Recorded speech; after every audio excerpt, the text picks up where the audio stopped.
तर मित्रांनो, माझं नाव रविकांत चंद्रकांत बाबर, धन्वंतरी डिस्ट्रीब्युटर प्रायव्हेट लिमिटेडमध्ये काम करत आहे. तर आज आपण इथे फुलंब्रीमध्ये एका शेतकरी मित्राच्या प्लॉटवरती आहे. त्यांचं नाव, तुमचं नाव? दीपक डकले. दीपक त्र्यंबक डकले यांचा हा अद्रकीचा प्लॉट आहे. आणि दीपक ह्यांनी ह्या वर्षी पहिल्यांदा अद्रक लावलेली आहे. तर आपण ह्यांच्या तोंडून ऐकूया, ह्यांनी ह्या अद्रकीच्या प्लॉटमध्ये धन्वंतरीचा RPS 76 आणि बॅक्टोरिज किटचा वापर केलेला आहे. तर आपण दीपक ह्यांना विचारूया की ह्यांना धन्वंतरीच्या प्रोडक्ट्समधनं काय फायदा आणि काय फरक जाणवला. दीपकजी, काय तुम्हाला वापरल्यानंतर काय फरक पडला? आम्हाला वापरल्यानंतर ज्या भरपूरमुळे म्हणजे फुटवे आणि त्याची संख्या जास्त आहे. फुटवे संख्या जास्त आहे. क्वालिटी मेंटेनन्स क्वालिटी वगैरे कशी वाटते? चांगली वाटते. बरं, RPS 76चा डोस सोडायच्या अगोदर इतर कुठली खतं वापरले, कसं प्लॅनिंग केलं आहे? त्याच्या अगोदर फक्त हेच आपले शेणखत ते थोडंफार 10-26 वापरलं, शेणखत थोडंसं वापरलं, कुजलेलं शेणखत वापरलं. बरं, छान. आणि टोटल आता लागवड कधीची आपली? 2 जूनची. 2 जूनची लागवड आहे. लागवडीपासून तुमचा खर्च किती झाला आहे अद्रकीला तुमच्या? कमीत कमी 5,000 रुपये. 5,000 रुपयाचा खर्च.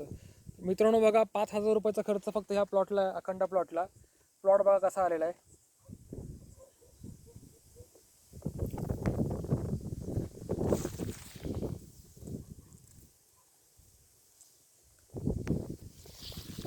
तर धन्वंतरीच्या उत्पादका वापरून तुम्ही संतुष्ट आहात? हां, तुम्ही इतर शेतकऱ्यांना काय सांगू इच्छिता की धन्वंतरीचे उत्पादक वापरली पाहिजे, है ना? आणि फायदा होतोय होतो. आणि खर्च तुमचा इतर खतांचा खर्च कमी होऊन खतांचा खर्च बी कमी. बाकी आपण जे वापरतो दुसऱ्यापेक्षा ते पण रिझल्ट पण चांगला आहे.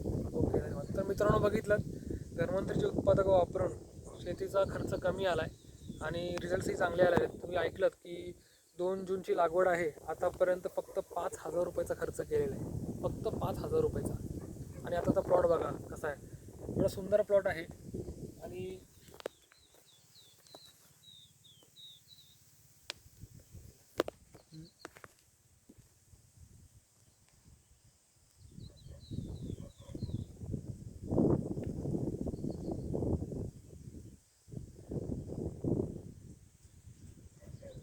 तुम्हाला हे धन्वंतरीच्या उत्पादकांबद्दल माहिती कोणी दिली होती? विजय जाधव. अच्छा, विजय सरांनी दिली होती. ओके. आणि त्यांनी तुम्हाला स्टार्टिंगपासून गायडन्स केलं? हो. ओके. तर धन्वंतरीची उत्पादकं अजून वापरायला तुम्हाला आवडतील? इतर कीटकनाशक जैविक मधले आपली अजून बरेचसे प्रोडक्ट्स आहेत ते वापरायला आवडतील? ठीक आहे. तर ओके, धन्यवाद मित्रांनो. तर अशीच आपण धन्वंतरीची उत्पादकं वापरून आपली माती आणि आपली शेती बलवान बनवूया. जय हिंद, जय धन्वंतरी.